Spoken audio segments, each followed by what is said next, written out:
à toutes et à tous. Merci de nous retrouver pour notre rendez-vous matinal sur RTI 1. Et oui, c'est l'heure de nous réveiller. Le soleil se lève, le coq il a déjà chanté. Ce n'est pas la peine d'être en retard. Aucune excuse ne sera acceptée au travail et dans toutes nos entreprises. Allez, prenez du courage, un peu plus d'énergie en suivant Matin Bonheur sur RTI 1. Et puis, on passe une excellente journée ensemble. Amis téléspectateurs, plusieurs invités vont se succéder sur notre plateau. On parlera de comment monétiser notre page YouTube. On va même s'intéresser au massa. Et puis, on parlera de surpoids. J'espère que vous avez de quoi noter. Plusieurs informations importantes vous seront données ce jour. Merci d'être avec nous.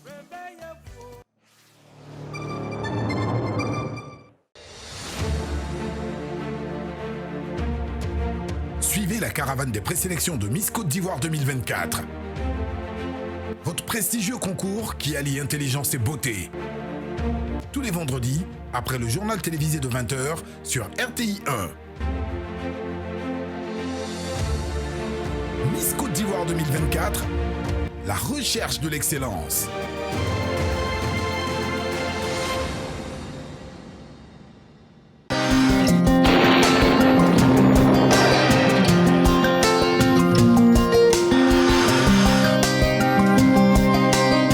Bonjour mesdames et messieurs, tout en espérant que votre journée débute bien, au cours de cette matinée, le temps sera partiellement nuageux dans les régions du sud-ouest et du littoral avec quelques averses de pluie localisées. Ça sera de même pour les régions de l'ouest et du centre, mais cette fois-ci avec des risques d'orage. Partout ailleurs, le temps sera sous une alternance de nuages et de soleil.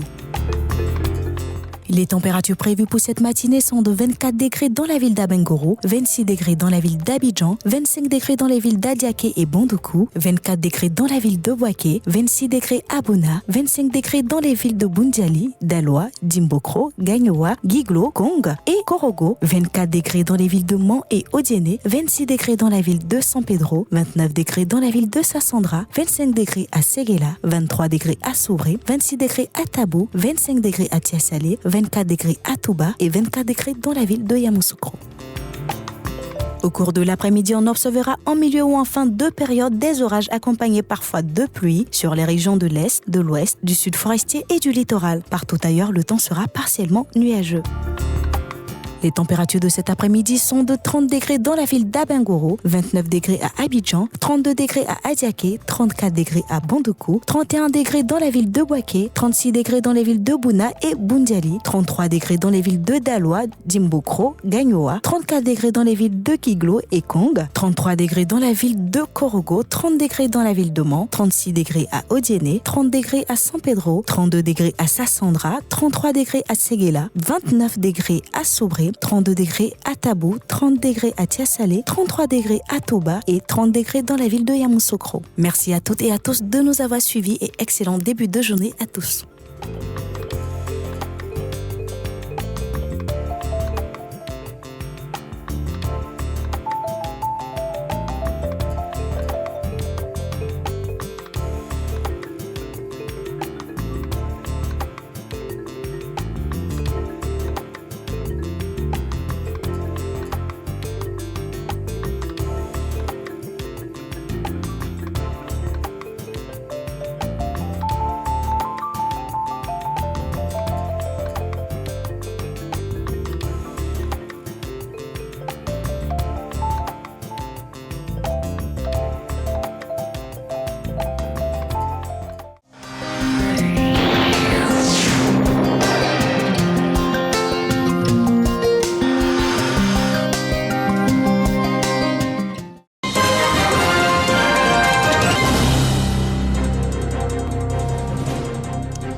Bonjour à tous, merci d'être avec nous. On démarre tout de suite avec cette brève. Le président de la transition du Gabon effectue une visite d'amitié et de travail en Côte d'Ivoire du jeudi 11 au samedi 13 avril 2024.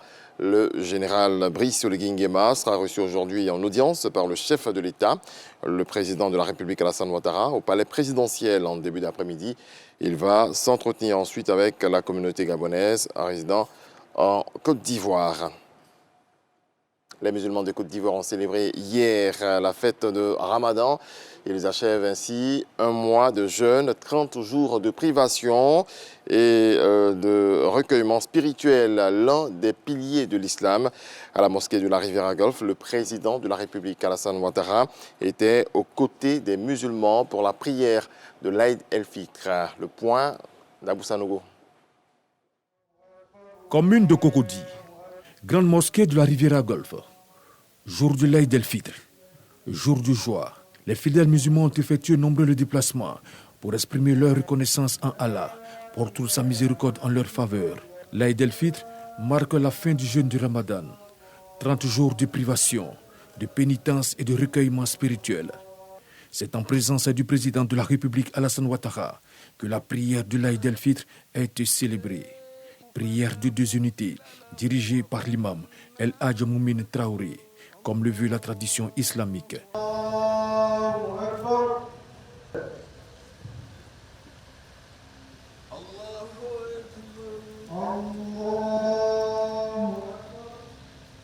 Dans son sermon, l'imam El Hadj Moumin Traoré s'est félicité de la parfaite organisation de la dernière Coupe d'Afrique des Nations en Côte d'Ivoire, puis a traduit sa reconnaissance au président de la République, Alassane Ouattara, pour tous ses bienfaits en faveur de la communauté musulmane. Notre pays, la Côte d'Ivoire, vient de relever les défis de l'organisation réussie de la 34e édition de la Coupe d'Afrique des Nations football, tout en sortant victorieuse de la compétition. Selon la Confédération africaine de football, et elle a été l'une des meilleures CAN jamais organisées sur le continent.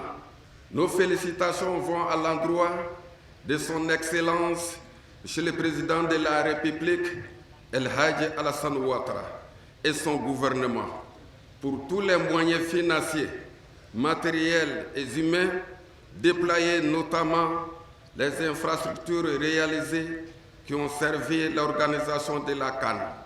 À l'issue de cette CAN, nous pouvons tirer quelques enseignements, à savoir le renforcement de l'unité de notre nation, la consolidation du sentiment de fierté nationale. Nous exhortons nos autorités et le vaillant peuple de Côte d'Ivoire à continuer en toutes circonstances de consolider les valeurs de paix, de l'union et de discipline afin que notre pays demeure toujours en paix, en sécurité, pour poursuivre avec sérénité sa marche vers le progrès, la prospérité, le bonheur et l'amélioration des conditions de vie de ses habitants. Je voudrais saisir cette occasion pour traduire notre reconnaissance et nos remerciements à nos autorités, avec à leur tête son Excellence, Monsieur le Président de la République, El Hadj Alassane Ouattara, qui ont garanti notre sécurité et apporté leur soutien matériel et financier à la communauté musulmane, facilitant ainsi la rupture du jeûne et l'accomplissement dans les meilleures des conditions des actes d'adoration et de dévotion. Le chef de l'État, Alassane Ouattara, a formulé des vœux de paix pour la Côte d'Ivoire. Je voudrais d'abord remercier l'imam Traoré pour son sermon et aussi rendre gloire à Allah de nous avoir permis de faire ces 30 jours de jeûne et d'avoir eu les moyens d'aider ceux qui en avaient besoin. Et ça a été un grand moment pour l'ensemble des Ivoiriens. Et comme l'a dit l'imam, on a vu à l'occasion de la CAN que l'union fait la force des Ivoiriens. Et je voudrais souhaiter bonne et heureuse fête à tous nos concitoyens. L'Aïd el-Fitr est une fête importante pour les musulmans et la période de carême du Ramadan a correspondu avec la Pâque également cette année. C'est un signal très fort. Donc mes meilleurs souhaits de santé, de paix pour notre pays, de longévité pour nous tous et que Allah continue de bénir notre beau pays et d'unir les Ivoiriens dans la paix. L'Aïd el-Fitr, ou la fête de la rupture, Ce sont 3 jours de festivités durant lesquels les familles, les amis vont se rendre visite et s'échanger des vœux. Dans le reste de l'actualité au Mali, la junte suspend les activités des partis et associations politiques. Le colonel Abdoulaye Maïga, ministre de l'administration territoriale et porte-parole du gouvernement, a fait l'annonce hier soir. Il a justifié cette décision par des raisons politiques et sécuritaires. Et puis en Tunisie, plus d'1 an après le communiqué de la présidence de la République sur la horde de migrants qui menaçait l'équilibre démographique de la Tunisie, les violations à l'égard des migrants subsahariens se poursuivent selon un communiqué d'ONG tunisienne. Nous reviendrons à 7 h pour un nouveau développement de l'actualité.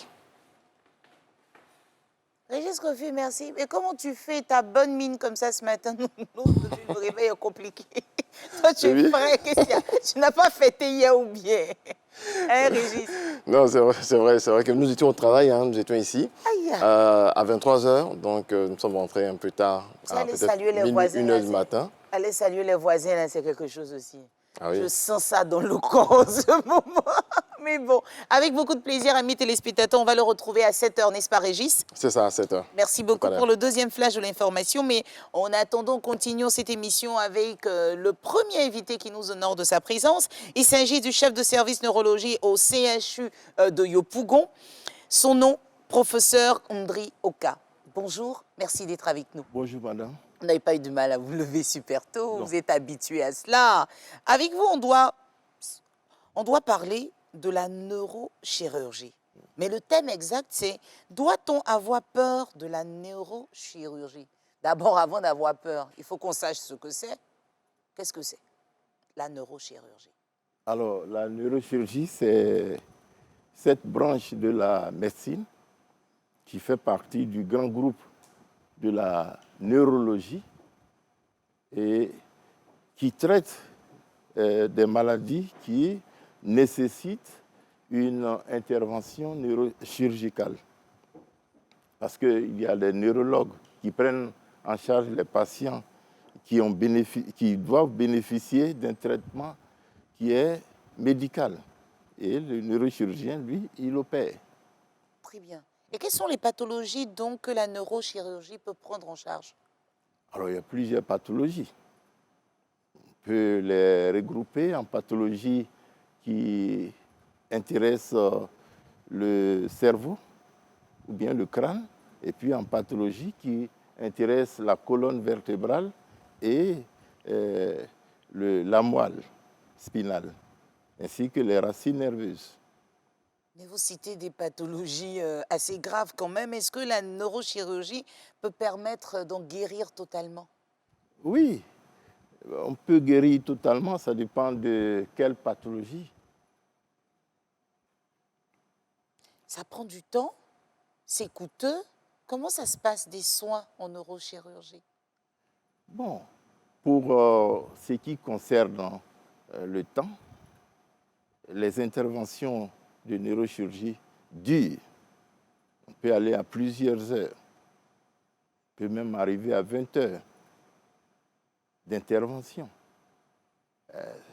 20 heures? Oui, on peut arriver à 20 heures d'intervention. Bon, mais nous sommes habitués. Maintenant, quant à ce qui concerne le coût, bon, excusez-moi, c'est un peu, mais je pense que la santé n'a pas de prix. Donc, non, c'est vrai que la santé n'a pas de prix, mais souvent on n'a pas le prix aussi de se soigner convenablement. Oui, c'est ça. Donc, il est quand même important d'avoir une idée. Est-ce que ça passe avec les personnes qui sont assurées? Les assurances acceptent de subventionner des soins en neurochirurgie? Après, est-ce qu'on n'a pas des séquelles? Vous nous parlez d'interventions qui peuvent nous conduire jusqu'à 20 heures de temps sur une table. Oui. Donc, donnez-nous un peu plus de détails, essayez de nous rassurer parce qu'on a fait appel à vous parce que c'est quelque chose qu'on ne maîtrise pas. Donc, on est un peu effrayé de loin. Donc, c'est à vous de nous rassurer. Ne soyez pas effrayés. C'est quelque chose qui s'est fait depuis longtemps. Le service moderne de neurochirurgie qui est logé au sein du CHU de Yopougon existe depuis 1989. Donc, c'est quelque chose qu'on pratique régulièrement. Bon, quant à ce qui concerne les prix, il faut dire que ça peut être élevé. Mais ça peut aller à 1 million, 4 millions, 10 millions, ça dépend. On peut payer un peu. On peut payer, enfin, ça dépend de la structure. C'est ça, ça Parce ne dépend que pas forcément du médecin. Le médecin vient, lui, il vient faire avec son expertise. Oui, c'est tout. Mon Dieu, c'est pas évident. Alors, vous nous avez cité des pathologies, mais prenons cas par cas. Quelqu'un, par exemple, qui a été victime d'AVC peut avoir recours à la neurochirurgie? Alors, il faut distinguer deux choses. L'accident vasculaire cérébral est soit lié à un défaut d'oxygénation du cerveau. On parle d'AVC ischémique. Et lorsque c'est un saignement au niveau du cerveau, c'est un accident vasculaire cérébral hémorragique. Alors, les accidents vasculaires sont du domaine du neurologue. Mais lorsqu'il existe une hypertension intracrânienne, le neurochirurgien sera sollicité.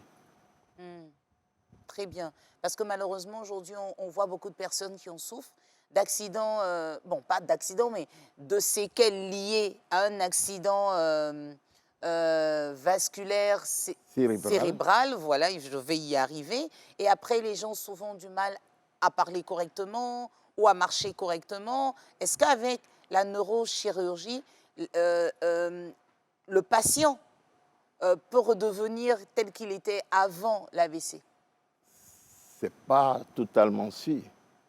Les séquelles existent et il faut faire avec. D'accord. On peut essayer d'atténuer, mais ce n'est pas totalement sûr. Non, ce n'est pas sûr. Bon, nous sommes sûrs de ce que nous faisons. Mais le système nerveux, bon, quand les cellules sont détruites, bon, c'est difficile de les réparer. On ne les répare pas. Mais qu'est-ce que vous pouvez dire à ceux qui sont déjà passés par vos services et qui n'ont pas été convaincus? Parce qu'on a des personnes, quand vous parlez au niveau du dos, de la colonne vertébrale, qui ont des douleurs, qui ont subi des interventions et après qui ne sont pas vraiment guéris. Alors, bon, je sais que ça existe. Les gens en parlent. Que lorsqu'on te perd du dos, tu es mort, tu ne peux plus bouger. Tu es paralysé. Et à cause de cela, certains de nos concitoyens s'en vont en Europe pour se faire soigner. Mais ils oublient que moi-même qui suis là, j'ai fait 10 années en France. C'est ça. Donc, c'est la même médecine que nous pratiquons. Non, mais souvent, ils partent et puis ça ne marche pas aussi. Oui, ils ça ne marche pas. avec des mais douleurs. Là-bas, quand ça ne marche pas, on accepte. Mais quand ça ne marche pas ici, là, c'est grave. Parce qu'on n'est pas roi chez soi, soi, malheureusement. Alors, à quel stade, justement, de ces maladies-là, on peut recourir à vous? Dans toutes les maladies. Dès le début? Il faut que le diagnostic soit fait tôt. Très bien. Mais pour les AVC dont vous parlez, ça, il faut traiter les causes, puisqu'il existe des causes. Très bien. Si on diagnostique une cause, mais il faut traiter cette cause. Votre spécialité est très peu connue en Côte d'Ivoire et c'est pour cela qu'on s'en méfie. Mais en tout cas, on voudrait vous dire merci d'être venu nous rassurer ce matin. Ce sont des professionnels qui se retrouvent dans nos hôpitaux. À Yopougon, on peut se soigner et puis un peu partout en Côte d'Ivoire. Il faut simplement suivre les instructions des médecins pour pouvoir avoir les bons soins. Maintenant, qu'est-ce que vous pouvez dire en guise de conclusion concernant la neurochirurgie? En conclusion, je peux dire que la neurochirurgie a beaucoup évolué en Côte d'Ivoire. D'abord dans le monde, avec les technologies qui existent. La neurochirurgie, cette science qui a beaucoup évolué ces dernières années. Par exemple, quand vous parlez d'accident vasculaire cérébral, mais par voie endovasculaire, on peut aller enlever un caillot de sang, un thrombus, et puis la personne peut être soulagée totalement. Il ne va pas avoir de séquelles. C'est vrai. Mais bon, le diagnostic doit être fait le plus tôt possible. Mais je pense que notre challenge, c'est de faire confiance à nos médecins qui sont ici. Alors, pardon, le temps qui nous est imparti, il est dépassé, mais j'ai une grande question, pardon. Tout le monde en parle. Il y a plusieurs qui disent on a de bons médecins en Côte d'Ivoire, mais les plateaux techniques laissent à désirer. Vous êtes bien équipés maintenant aussi? Oui, le service de neurochirurgie est équipé. Bon, pour ceux qui, bon, les gens, quand ils parlent, par exemple, la planification chirurgicale avec la navigation, ben, nous en aurons au CHU de Yopougon. Ah, quand même. Et bon, dans le privé, il existe, par exemple, à la polyclinique Farah, ils ont une navigation chirurgicale qui permet de faire un geste précis. Bon, on a tout désormais en Côte d'Ivoire. On aura tout. On n'aura pas progressivement. Progressivement, on va y arriver. En tout cas, professeur Ondri Oka-Dominique, on voudrait vous dire merci. Rappelons à mes téléspectateurs qu'il est le chef de service du service de neurochirurgie au CHU de Yopougon. Excellente journée à vous. Merci, madame. Et à très bientôt. Merci. On va passer par l'agenda, le temps d'installer le vérificateur plus. Tu veux t'amuser, bien danser, tu veux t'instruire, t'enjailler, tu veux chanter, t'éclater. C'est tout. Tu dis quoi? Tiens. Tous les gars, t'es là pour Tata Naomi est dans l'amusement des enfants là aussi. Awane, c'est chic, avec Tata Naomi. Coucou la famille, c'est Tata Vital. Je vous donne rendez-vous ce mercredi à 15h05 sur la RTI 1 pour la belle émission Awane avec...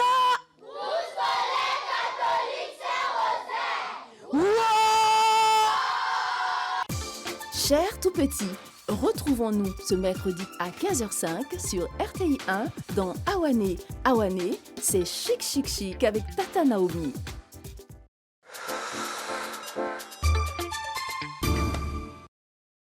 Sous le haut parrainage et la présence effective de Madame Dominique Ouattara, première dame de Côte d'Ivoire, en présence de son Excellence M. Robert Begré-Mambé, Premier ministre de la République de Côte d'Ivoire, le ministère de la Femme, de la Famille et de l'Enfant organise la célébration officielle de la 47e édition de la Journée internationale des droits de la femme, édition 2024. Ce jeudi 11 avril 2024, au stade de Songondagbe à partir de 9h, cette cérémonie se tiendra sous le thème « Agir ensemble pour l'égalité en Côte d'Ivoire, éradiquer la pauvreté, renforcer les institutions, investir dans le futur de la femme ». Femmes de Côte d'Ivoire, rendez-vous à Songon, car cette fête est la vôtre.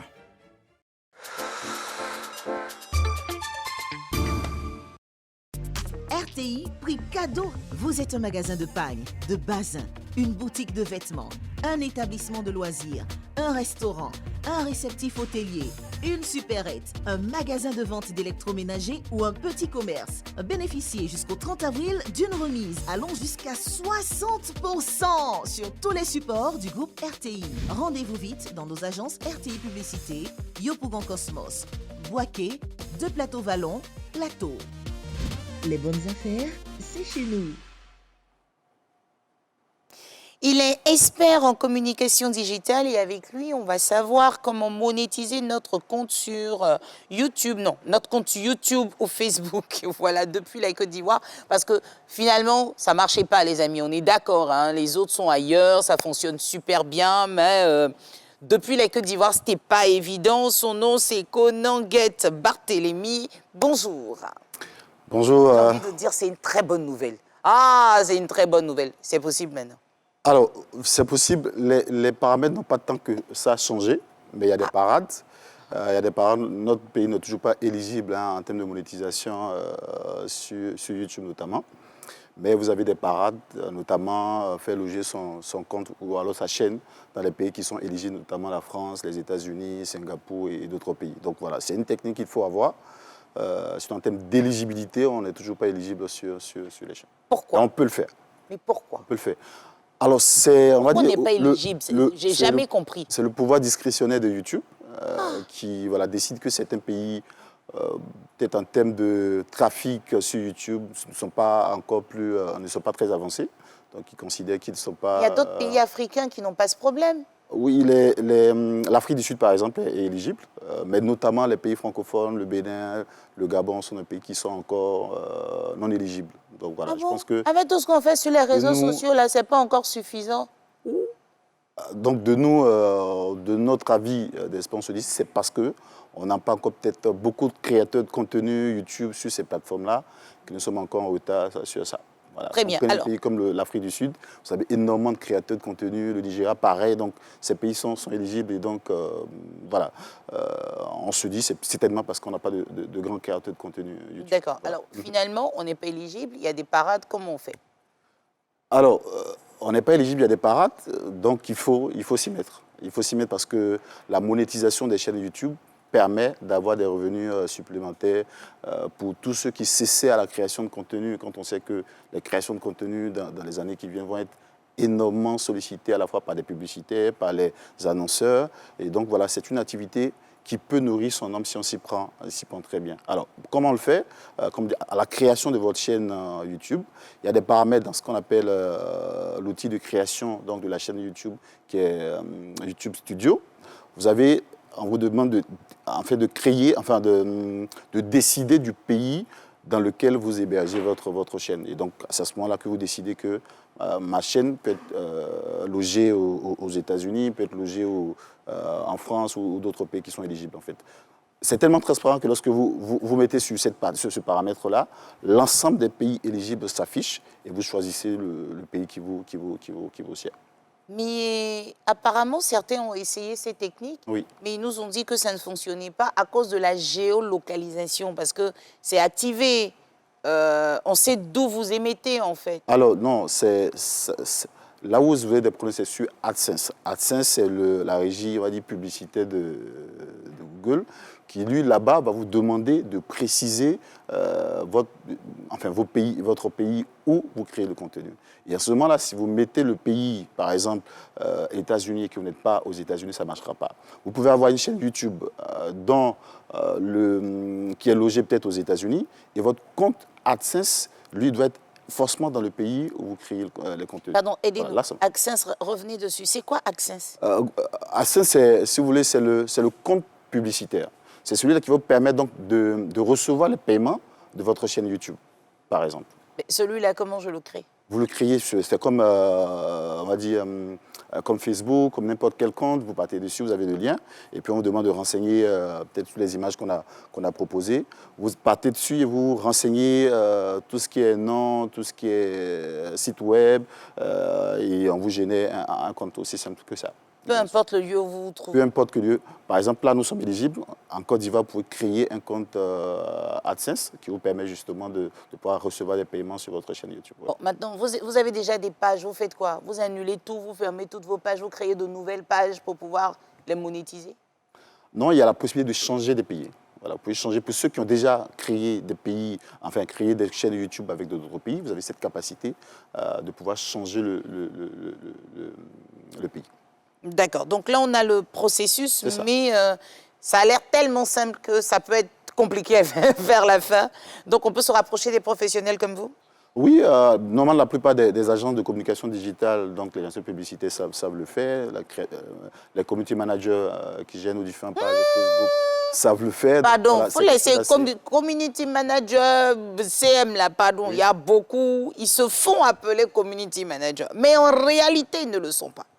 Alors, et c'est à la pratique qu'on voit que vraiment, le frère se débrouille comme nous. Je pense que ça, voilà, c'est assez simple, puisqu'il y a des tutos aujourd'hui même grâce à YouTube. Vous avez le pas à pas qui vous permet de franchir les différentes étapes.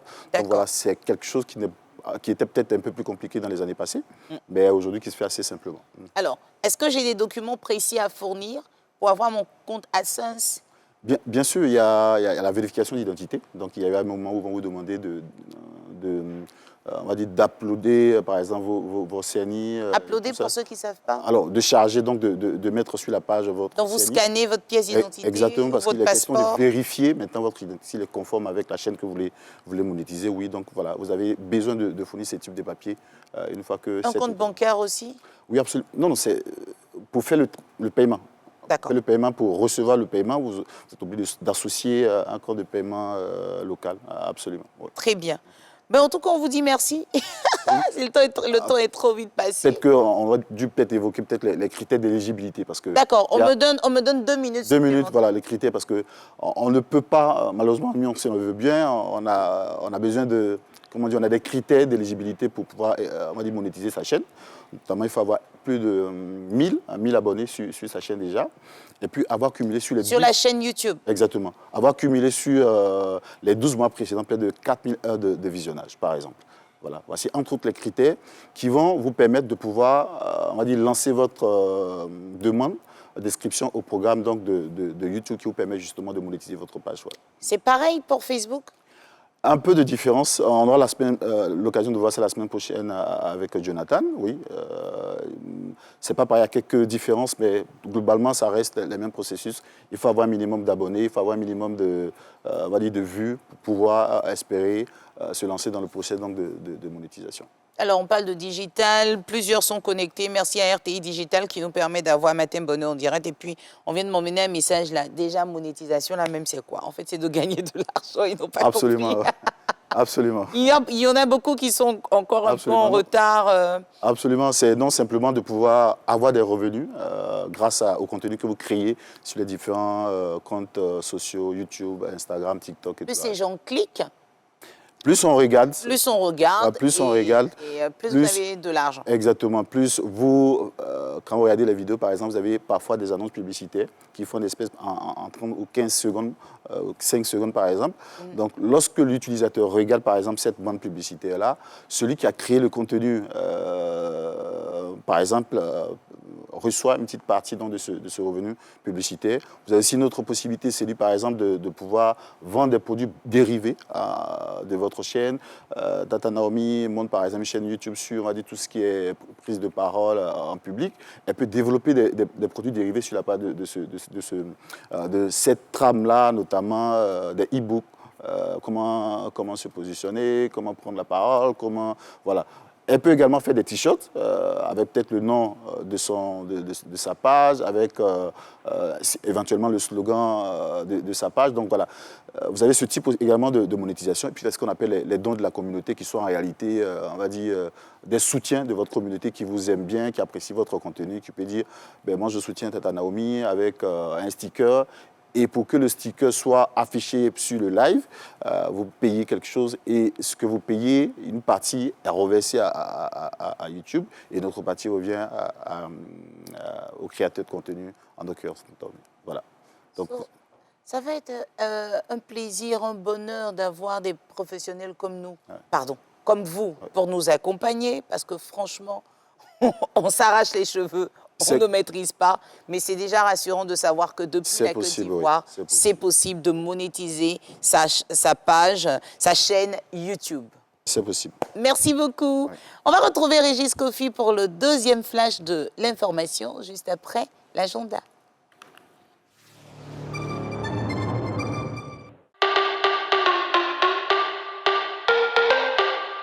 Je suis Marie-Josée Tallo-Smith.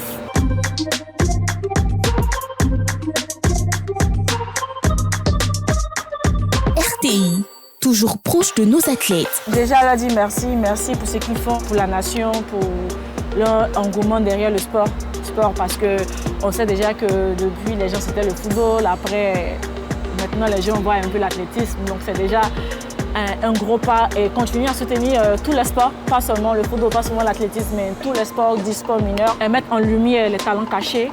Et puis, bon, voilà, permettre à d'autres personnes de voir, de savoir qu'il y a beaucoup de gros talents ici en Côte d'Ivoire.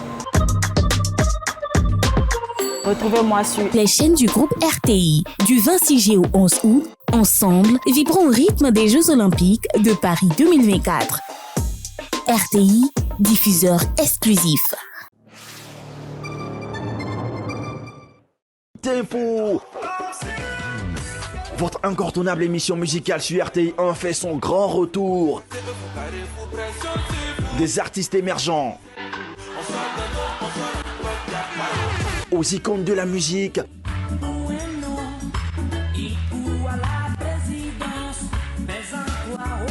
Tous présents pour vous faire vibrer et vous faire vivre un show mémorable avec Eric Sekongo. Et là, lui c'est le Lobo Frère. Restez branchés chaque samedi sur RTI 1 à partir de 10h30 pour ne rien manquer de ces moments de fête.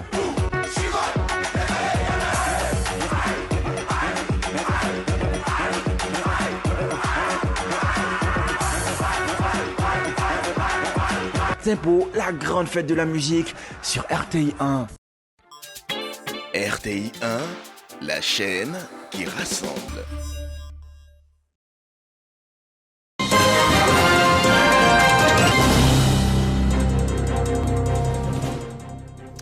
Retour de l'actualité, merci à vous tous de nous rejoindre. Ramadan 2024, après la prière, place à la fête dans les domiciles. Comment les ménages ont célébré justement la fête de Ramadan? Logoriti à Boaké s'est rendu dans des familles. Oui, voici son reportage commenté par Kader Sogodogo. Fête de l'Aïd el-Fitr, jour de partage et de convivialité. Pour l'occasion, pas question de fêter seul. Diarra Souba, lui, a accepté de passer ces moments de fête avec ses collaborateurs, chrétiens, musulmans, invités chez lui pour le déjeuner. Aujourd'hui, c'est un jour de partage. Aujourd'hui, c'est un jour de bénédiction. Et communément, on appelle le douaou. Alors donc, c'est tout à fait normal pour nous d'inviter nos collaborateurs, nos amis, nos frères, à partager un repas. Autour de ce repas, on va se faire beaucoup de bénédictions pour l'avenir. Un moment apprécié par ses hôtes. On a été invité par M. Diarra Souba à l'occasion de la fête de Ramadan. Chaque fois quand on a des événements heureux comme malheureux, on se met ensemble. En Côte d'Ivoire aujourd'hui, il y a un maître mot, la cohésion sociale. Et c'est cette cohésion-là que nous faisons en notre sein. Parce que nous sommes de différentes ethnies, là que vous voyez, nous sommes en train de partager vraiment dans la convivialité. Autre décor, la famille Kaba. Ici, la fête est également célébrée avec les enfants et les petits-enfants venus pour l'occasion. Mais pas question de déroger à la règle. Le partage reste une évidence. Les voisins ont droit au repas de la fête. La voisine prépare pour nous envoyer, ça veut dire qu'on est en convivialité, on est en parfaite harmonie. Cette fête-là est une grande fête pour nous les musulmans. Quand ça vient, on doit donner à manger à tout le voisinage. Tout ce que vous mangez, vous partagez avec les autres. Même les chrétiens. Voilà, cette paix, cette parfaite entente ne sont pas à tous les étages, à Boisflé. On ne parle pas le même langage. De vives tensions ont éclaté dans le village d'Angovia et d'Alaou Bazi entre les populations et une entreprise minière. Le préfet de la région de la Maraoué était sur place. Regardons. Entre les populations d'Angovia, Alaou Bazi et l'entreprise minière qui opère dans ces localités, rien ne va plus. Les rapports s'embrasent. Dans la nuit du 5 au 6 avril, les jeunes de ces villages, dans la colère, ont incendié 4 véhicules, caillassé un autre, propriété de l'entreprise minière, et saccagé son centre communautaire. Les populations d'Angovia et Alaou Bazi disent ne plus supporter les désagréments que causent les activités de Perseus Mining. Perseus avait promis depuis 2 ans créer des dépôts de déchets avec une mise à disposition des engins pour récolter ces déchets-là. Ça n'a pas été fait. Perseus avait promis aussi réparer les maisons fissurées, voilà, qui sont les effets d'après-dynamitage. Et jusque-là, ça n'a pas été fait. Les 2 chefs de village, celui d'Angovia et celui d'Alaou Bazi, n'ont pas échappé à la colère des jeunes. Il leur est reproché leur apathie et leur inertie face à une situation qui, selon les jeunes, dure depuis 2 années. Je n'ai aucune acquaintance avec la société Perseus. Au contraire, les revendications des enfants sont les miennes. C'est moi qui porte leur message. Et je suis prêt à réitérer ce qu'ils veulent. Les responsables de l'entreprise minière, accusés et victimes de ces saccages, se sont refusés à toute interview. Qu'importe, nous apprenons qu'à la veille des actes de violence dont leur entreprise est victime, une réunion avec la population à laquelle a assisté une délégation du ministère du Pétrole et de l'Énergie a permis à toutes les parties de s'accorder sur des solutions, entre autres la réparation des maisons fissurées à cause des opérations de dynamitage et l'installation de bacs à ordures. Pourquoi donc ces actes de violence? On entend dire ici et là que c'est un groupuscule de jeunes jusqu'aux boutistes qui en seraient à l'origine. 12 de ceux-ci ont été interpellés par la gendarmerie de Boisfly. Au lendemain des événements, la tension à Angovia a baissé et le calme revenu. Quand arrive le préfet de la région de la Marawi, il engage les deux parties à leur responsabilité. Toutes les revendications sont justes. C'est des problèmes réels que les populations vivent. Ce n'est pas dans la violence qu'on peut trouver des solutions. Donc mon message à l'endroit de la population, quand elle reste calme, on trouvera des solutions. À l'endroit de Persis aussi, je voudrais demander qu'ils accélèrent le processus de dédommagement pour les maisons fissurées et puis la réalisation du bac à ordures, qui est un engagement qu'ils ont pris. L'établissement de Persis Mining dans cette partie yaouré de la région de Boisfly est porteuse d'espoir. Les populations des villages impactés par l'activité de production de l'or, selon le code minier, y entrevoient des retombées en termes d'infrastructures pour leur progrès et leur bien-être. Ce que demandent les populations, c'est que l'opérateur minier respecte ses engagements. Voilà, c'est un reportage signé Eugène Atoubé. Dans le reste de l'actualité aux États-Unis, à 7 mois de l'élection présidentielle, Donald Trump temporise sur le sujet de l'avortement, semblant écarter la possibilité d'une interdiction de l'IVG à l'échelle nationale et renvoyant cette responsabilité aux États. Un positionnement qui provoque la colère de ses partisans les plus radicaux, notamment au sein de l'électorat chrétien ultra-conservateur.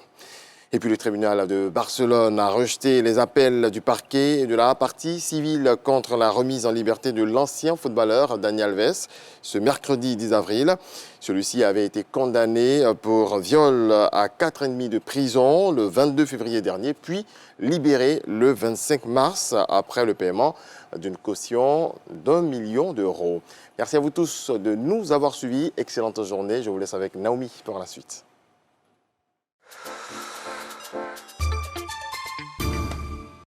Le ministère de l'Équipement et de l'Entretien routier informe l'ensemble des usagers de la route qu'il sera procédé du 7 avril au 19 mai 2024 à la réalisation des travaux de déplacement de la voie ferrée dans les communes de Marcory et Trècheville. Ces travaux se dérouleront de 7h à 19h et entraîneront pendant leur exécution des perturbations du trafic sur les voies concernées aux dates suivantes. Rue Pierre et Marie Curie, 7, 20 et 21 avril 2024. Rue Thomas Edison, 7, 27 et 28 avril 2024. Rue Chevalier de Clieux, 14 avril, 4 et 5 mai 2024. Rue des Brasseurs, 21 avril, 18 et 19 mai 2024. Boulevard du Canal, 14 et 21 avril, 4 et 11 mai 2024. Boulevard de Marseille, 28 avril, 18 et 19 mai 2024. Le ministère s'excuse auprès des usagers de la route et les invite au strict respect du plan de circulation qui sera mis en vigueur.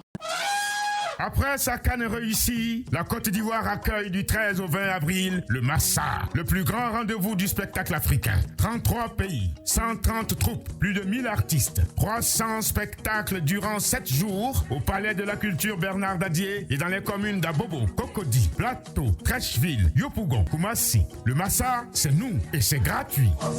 Un événement organisé par le ministère de la Culture et de la Francophonie. RTI, diffuseur officiel. Gagner 1 million de francs CFA cash en seulement une semaine?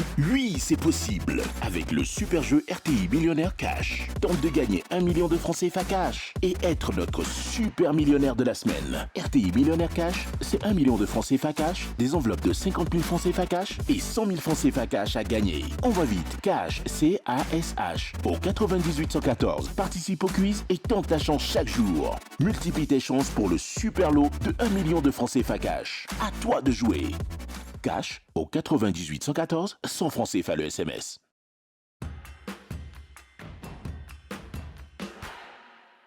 Salut les amis, salut, on arrive à Paris pour Bonjour 2024. C'est le samedi 27 avril à la Maison de la Mutualité à Paris, dans le 5e arrondissement. Alors, normalement, eux, ils devaient aller faire ça tout seuls. Mais moi, je vais avec eux parce que depuis quelques mois, il y a un accord qui s'est signé entre le Maroc et la Côte d'Ivoire. On dit maintenant, il y a alliance à vie.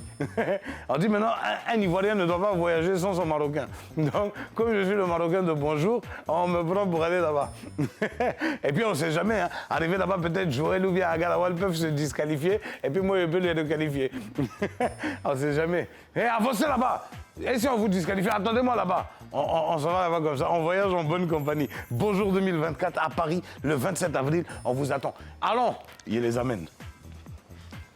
Passe, grand public, 35 €, VIP, 70 €, point de vente, ambassade de Côte d'Ivoire en France, les espaces de vente habituels et en ligne sur bietic.net. Infoline. Bonjour, un concept RTI. Bonjour Paris, 4e édition.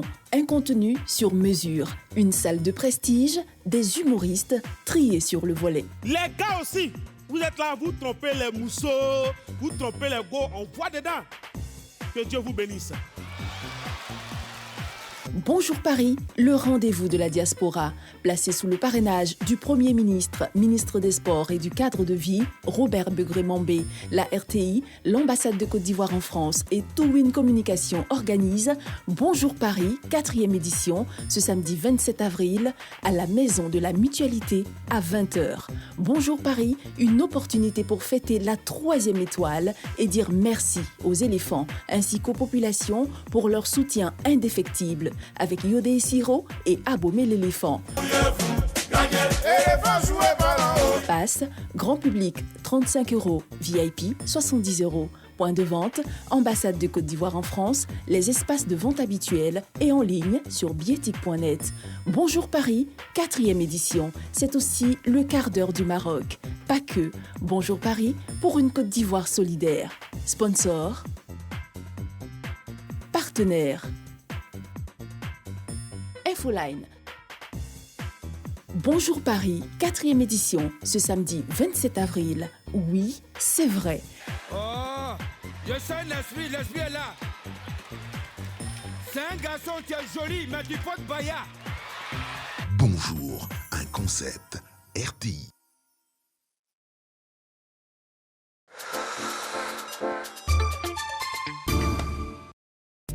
RTI, prix cadeau. Vous êtes un magasin de pagne, de bazin, une boutique de vêtements, un établissement de loisirs, un restaurant, un réceptif hôtelier, une supérette, un magasin de vente d'électroménager ou un petit commerce. Bénéficiez jusqu'au 30 avril d'une remise allant jusqu'à 60% sur tous les supports du groupe RTI. Rendez-vous vite dans nos agences RTI Publicité, Yopougon Cosmos, Boaké, Deux Plateaux Vallon, Plateau. Les bonnes affaires, c'est chez nous. Tu veux t'amuser, viens danser. Tu veux t'instruire, t'enjailler. Tu veux chanter, t'éclater. C'est tout. Tu dis quoi? Tiens. Tous les gars, t'es là pour tiens. Tata Naomi est dans l'amusement des enfants là aussi. Awane, c'est chic. Avec Tata Naomi. Coucou la famille, c'est Tata Vital. Je vous donne rendez-vous ce mercredi à 15h05 sur la RTI 1 pour la belle émission Awane avec...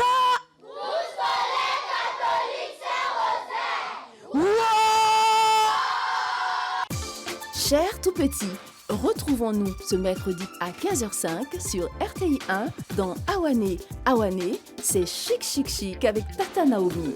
Exhorter les Ivoiriens à faire de la cohésion sociale une réalité quotidienne.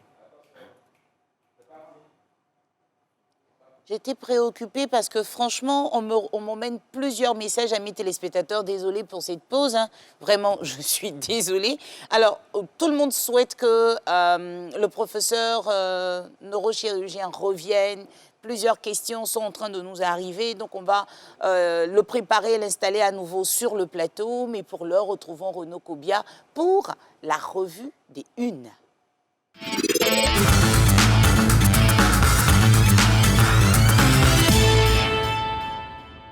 Bonjour à tous. La fête de l'Aïd el-Kébir a été célébrée, l'Aïd el-Fitr plutôt, a été célébrée hier. Le chef de l'État, Alassane Ouattara, a pris part à la grande prière à la mosquée de la Riviera Golf. À cette occasion, le président de la République, selon Fraternité Matin, a indiqué que le fait que la célébration de la Pâque et de l'Aïd el-Fitr se déroule dans la même période n'avait rien de fortuit.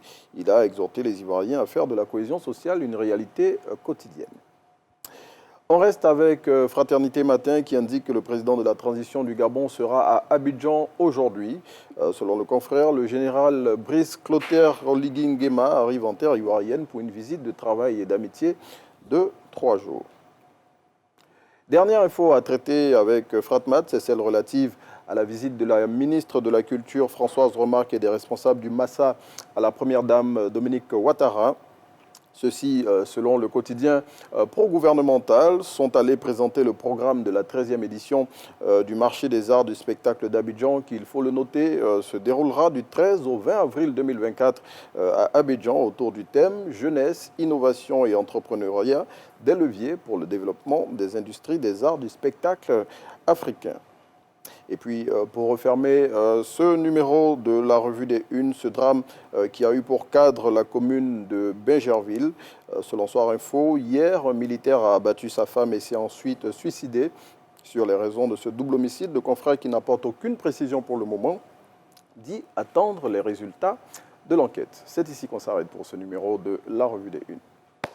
La revue des Unes s'arrête, Matin Bonheur se poursuit. Renaud, merci de prendre place. On va demander au professeur Ondry Oka-Dominique de nous retrouver. Il connaît sa place, il y était déjà super bien installé. On est à 2 là. Renaud au centre, s'il te plaît. Docteur aussi au centre. C'est un face-à-face. Bon. Les téléspectateurs réagissent concernant la neurochirurgie. C'est compliqué, hein.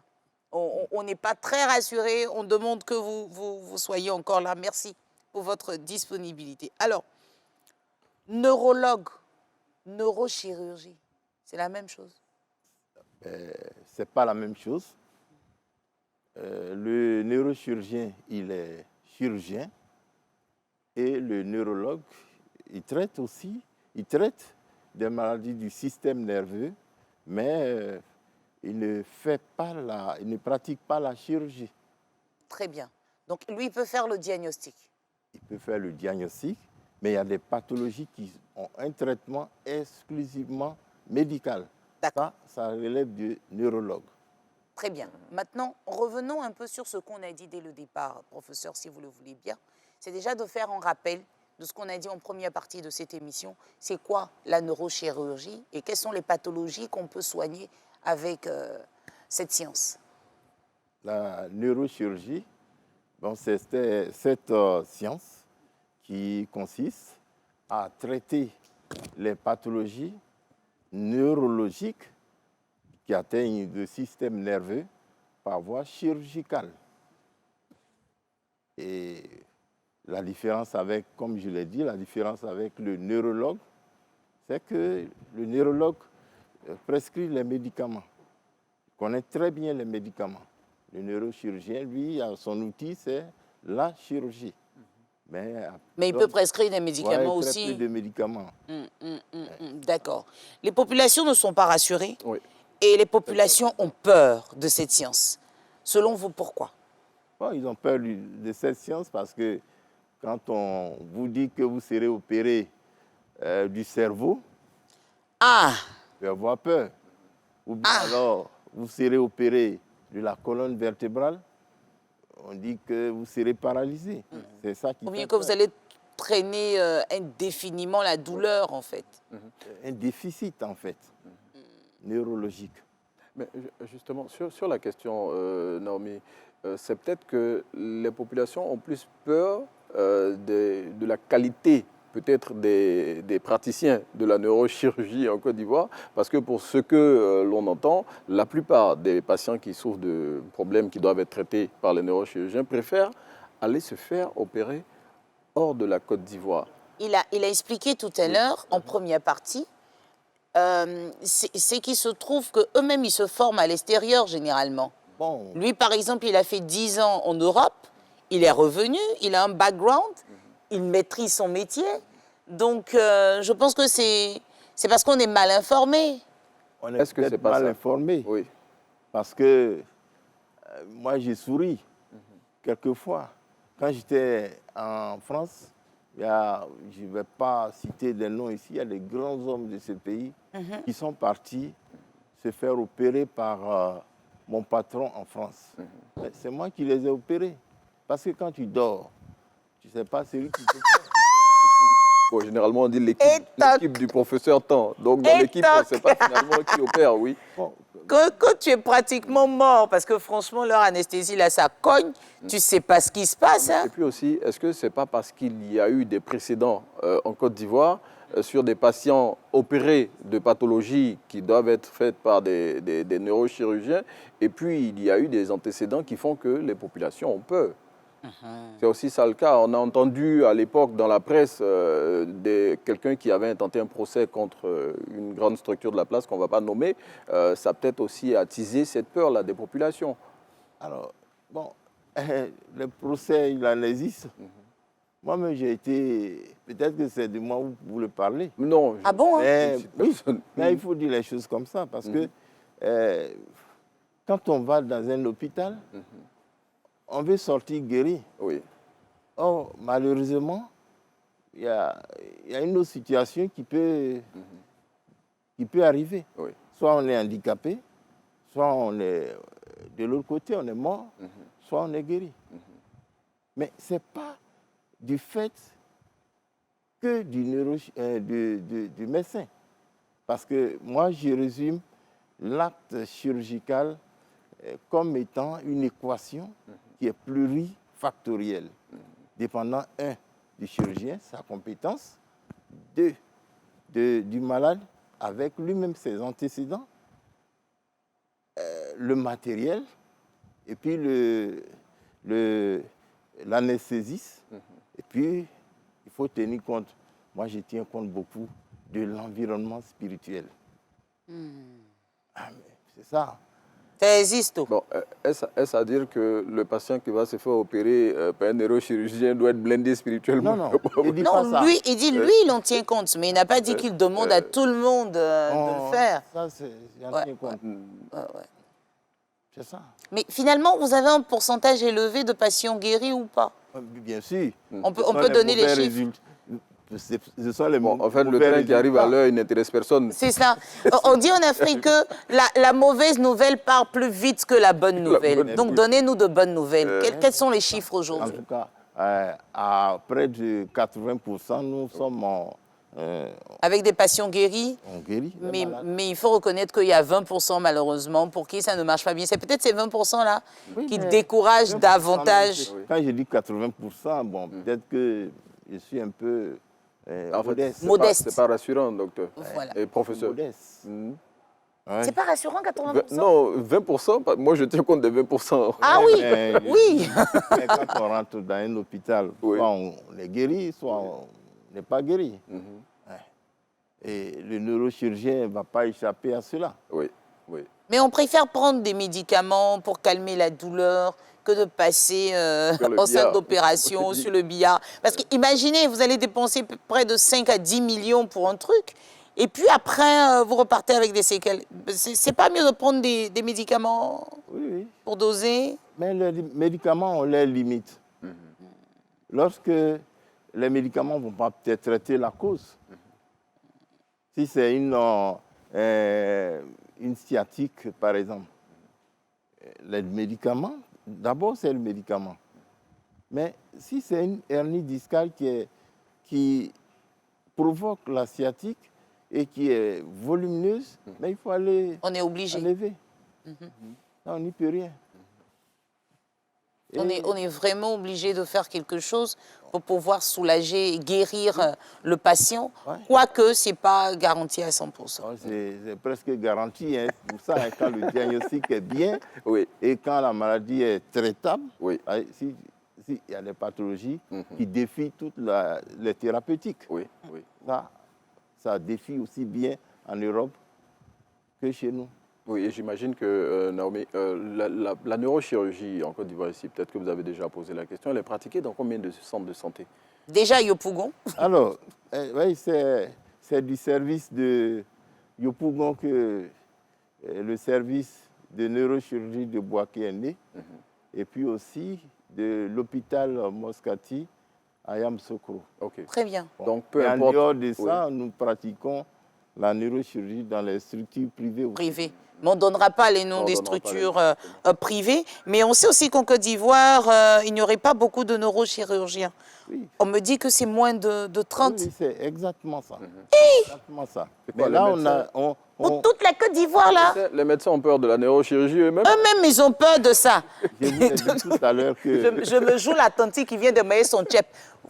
Vous-même, vous avez peur de ça. Nous, on ne va pas avoir peur. On n'a pas peur. Mais pourquoi il y a très peu de praticiens de la neurochirurgie? On n'a pas peur. Seulement, quand tu dois opérer un patient, il ne faut pas être trop sûr de toi, ni être trop hésitant non plus. Sinon, alors, tu ne fais rien. Mais est-ce la raison fondamentale pour laquelle il y a très peu de neurochirurgiens en Côte d'Ivoire? Bon, peut-être que parce qu'il n'y a pas beaucoup d'argent là-bas.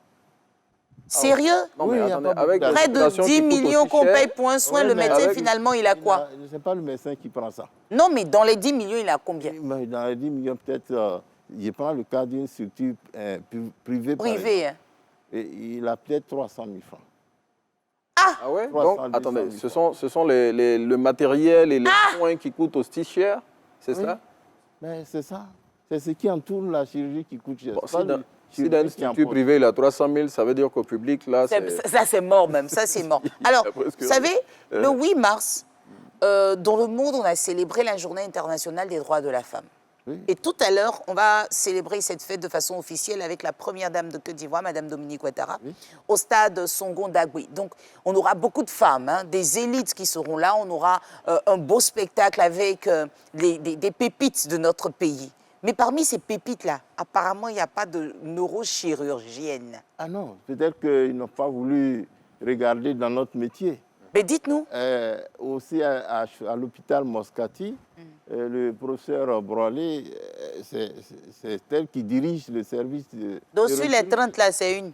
Non, pas une, je parle de... Bon, à peu près combien? La première, il y a femmes. Le professeur Broilé, il y a Nicolas Dou, il y a Papé... Ils ne sont pas beaucoup, ils se connaissent entre eux. Oui. Et il y en a qui arrivent là. J'ai des internes qui sont là, des femmes qui viennent. D'accord. Mais il faut dire la vérité. La neurochirurgie, ça prend du temps. Alors, ou bien vous avez une bonne vie de famille, ou vous n'avez pas. Et ce sont les garçons qui peuvent faire ça. Ah, c'est vrai que c'est délicat pour la femme. Il nous a dit qu'en neurochirurgie, on peut se retrouver avec un patient pendant 20 heures de temps d'affilée pour une intervention. C'est-à-dire que vous ne rentrez pas du tout à la maison. La journée fait 24 heures. Donc, si pendant 20 heures... Mais 20 heures, là, vous faites quoi pour tes couches? Non. C'est ce qu'on nous dit. Vous ne sortez pas pour vous soulager. Attends, j'ai lui demandé. On peut se changer. Vous laissez le cerveau de la personne ouverte et puis vous partez. Non. Il y a un autre chirurgien qui peut prendre le relais. Mais je veux dire, 20 heures, c'est beaucoup. Oui. Professeur. Je veux dire, pendant les 20 heures, j'imagine, je comprends pourquoi il n'y a pas beaucoup de médecins qui vont en neurochirurgie, parce que si on doit faire une opération pendant 20 heures, il faut être concentré pendant les 20 heures d'opération pour éviter de commettre des erreurs. Quand on aborde la base du crâne, on est obligé de faire ça. Waouh. Et les gens se changent. Franchement, on aimerait vous garder. Et comme les populations sont intéressées justement par votre message, par votre passage sur le plateau, je pense qu'on va vous rappeler, hein, professeur, pour peut-être avec des images, les conditions dans lesquelles vous travaillez. On va donner beaucoup plus d'informations pour assurer les populations. Salut Blanchard Kwasi, Adé Blin, Bolazo, Koulibaly Moussa qui nous suivent en ce moment en direct. Et puis merci à tous ceux qui justement ont marqué de l'intérêt pour le message que vous venez de nous passer. Merci beaucoup, professeur. Rappelons, amis téléspectateurs, que nous étions avec professeur Ondri Oka-Dominique, chef de service du service de neurochirurgie de Yopougon. Et oui, on fait de la neurochirurgie en Côte d'Ivoire, c'est possible. Salutations aux neurochirurgiennes. Prochainement, il faut que j'ai les photos, que je les salue, que je les honore. Elles ne sont pas nombreuses. Renaud. Merci. Alors, allez chercher les informations. Cette affaire des gendarmes et de... Oh là. Oui, on reviendra. Vraiment, c'était triste. Pardonnez, cherchez les informations. Revenez nous dire. On reviendra là-dessus quand les journaux donneront plus de précisions relativement aux enquêtes qui sont en cours actuellement. Très bien. Et donc, c'est avec toute l'équipe de production qu'on voudrait vous dire merci de nous avoir suivis par la grâce de Dieu. On se retrouve demain. Au revoir. Et à tout à l'heure à Songondagbe, hein. On arrive.